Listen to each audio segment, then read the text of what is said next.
సంఖ్యలు వేశారు, బాగా ఒళ్ళంతా పచ్చడయ్యేటట్టు కొట్టి బొండ వేసి బిగించారు, కాళ్ళు చేతులు కదలకుండా గట్టి పడేశారు. చుట్టూ మిగిలిన గదుల్లో చెరసాల్లో ఖైదీలు అంతే ఉన్నారు, బంధకాల్లోనే. అలాంటి పరిస్థితుల్లో వాళ్ళు ఉన్నప్పుడు అక్కడ వాళ్ళు వాక్యమును నెరవేర్చారు. సహజంగా అలాంటి పొజిషన్లో మనం ఉంటే మన పరిస్థితి చెప్తా నేను. అమ్మా, అయ్యా, నాకు బ్రదరు, శీల బ్రదరు, ఈ గోడ మీద వాడు దరిద్రుడు భలే కొట్టాడు బ్రదర్, అస్సలు లేవట్లా గోడ.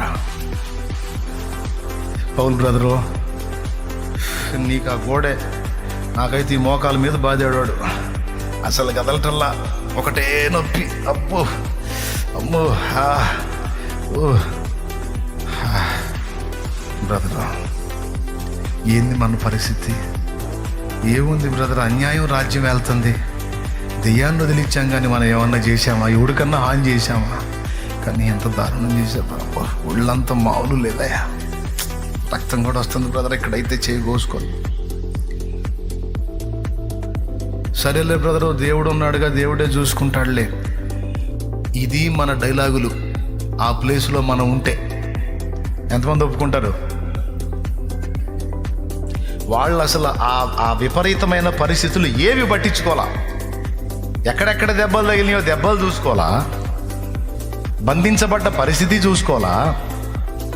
దేవుని యందు విశ్వాసము, ఆ విశ్వాసం క్రియాత్మకం కావటం అంటే ఏంటంటే దేవుడు ఏం చెప్పాడో అది చేశారు వాళ్ళు.